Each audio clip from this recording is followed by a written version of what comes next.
হিমালয়ের উঁচু পর্বতমালা, সেখানে এক মানুষ যিনি বরফের ভিতর থেকে তৈরি করেছিলেন নদী, মরুভূমিতে ফুটিয়ে তুলেছিলেন আশা, যার জীবন থেকে অনুপ্রেরণা নিয়েছিল বলিউডের 3 ইডিয়টস, আজ সেই মানুষ কারাগারে। তার অপরাধ একটাই, সরকারকে বারবার প্রশ্ন করা। নাম সোনাম ওয়াংচুক। কে তিনি? তার সম্পর্কে জানতে গেলে আমাদের যেতে হবে লাদাখ, অর্থাৎ ভারতের উত্তর প্রান্তের সেই অনন্য ভূমি যেখানে আকাশ ছুঁয়ে যায় পাহাড় আর মানুষ বাঁচে প্রকৃতির সঙ্গে লড়াই করে। এই লড়াইয়ের মধ্যেই জন্ম নিলেন একজন মানুষ, সোনাম ওয়াংচুক। একজন শিক্ষক, একজন উদ্ভাবক, একজন স্বপ্নদ্রষ্টা। কিন্তু আজ তিনি বিতর্কের কেন্দ্রে। 1966 সালে জন্ম। ছোটবেলায় দেখেছিলেন শিক্ষা ও প্রযুক্তির অভাব। সেই শূন্যতা পূরণ করতেই গড়ে তুললেন SCC-MOL, একটি প্রতিষ্ঠান যা বদলে দিল লাদাখের শিক্ষা ব্যবস্থা। তিনি তৈরি করেছিলেন আইস টুপা, অর্থাৎ বরফের কৃত্রিম টাওয়ার, যা গ্রীষ্মে গলে গিয়ে জলের যোগান দিত গোটা লাদাখবাসীকে। আর তার আবিষ্কার করা নানা যন্ত্র বিশ্বজুড়ে প্রশংসিত হয়েছিল। তার জীবন থেকেই অনুপ্রাণিত হয়েছিল আমির খানের র্যাঞ্চো চরিত্রটি।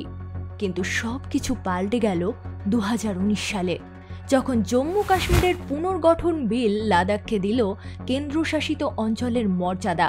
আর তখনই শুরু হলো নতুন দুশ্চিন্তা। মাটি, জমি, চাকরি সবকিছু কি চলে যাবে বাইরের লোকের দখলে? লাদাখিরা চাইল সাংবিধানিক সুরক্ষা, 6th শিডিউলের অন্তর্ভুক্তি। এই দাবির মুখ হয়ে দাঁড়ালেন সোনাম ওয়াংচুক।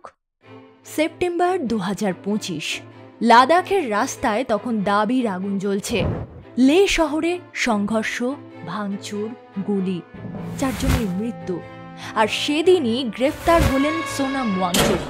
অভিযোগ, তিনি উস্কানি দিয়েছেন সহিংসতার, বিদেশি অর্থ নিয়েছেন বেআইনিভাবে। এমনকি সন্দেহ করা হলো পাকিস্তানি গোয়েন্দাদের সঙ্গে তার যোগাযোগ আছে।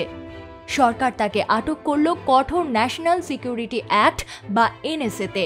এরপর পাঠানো হলো যোধপুর সেন্ট্রাল জেলে। গ্রেফতারের কারণ হিসেবে সরকার বলছে সোনাম ওয়াংচুক শান্তিপূর্ণ কর্মী নন, বরং তার কথাতে লাদাখ উত্তপ্ত হয়েছে।